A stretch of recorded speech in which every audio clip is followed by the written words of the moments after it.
This is CNN Breaking News. All right, we're going to get into the remarks for President Obama, but we do have breaking news on the political front to tell you about. Kate Baldwin is about to break that right now. Good morning. Good morning, Carol. So we've been told Senator Lindsey Graham, he is dropping his bid for the White House. He is ending and suspending his presidential campaign today.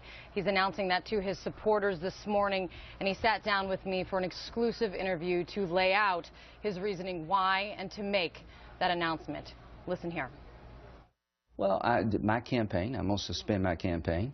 I'm not going to suspend my desire to help the country. I'll probably go back to Iraq and Afghanistan and get another update. 36 trips has informed me. But the one thing I feel really good about is I did it with a smile on my face. I talked about things that are important to me, and somebody better fix one day.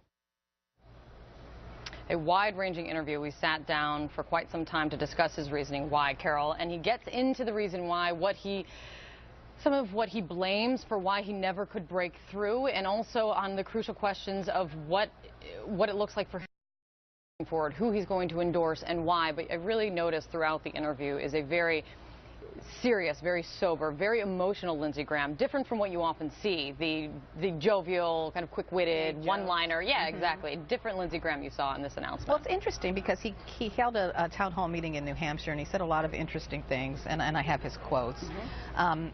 He actually told voters in New Hampshire that he would work with a hypothetical Hillary Clinton, which I found fascinating because I'm thinking at the time, why would a Republican candidate running for president say such a thing? But now with your breaking news, I kind of understand. It gives you a little window into it. And he said that again when I asked him in this interview. I asked him, because he went over and over again, he wanted to return to the point that he wanted to make, was that even though he's suspending his campaign, he very much wants to be part of the conversation going forward, especially with regards to how to take on ISIS, the direction of the Republican Party. But when I asked him about his plans and about what he wants going forward, he says he wants the Republican candidates that want to be president to check out his plan because he has the best plan. But he also said he's making a prediction that he thinks Hillary Clinton and all the candidates will be moving closer in his direction. And he said, Hillary Clinton, if you are president, even though I don't want you to be, I will work with you to take on ISIS, to win a war that we cannot afford to lose. So he said that. Something tells me that the other Republican candidates are not going to be listening to Lindsey Graham.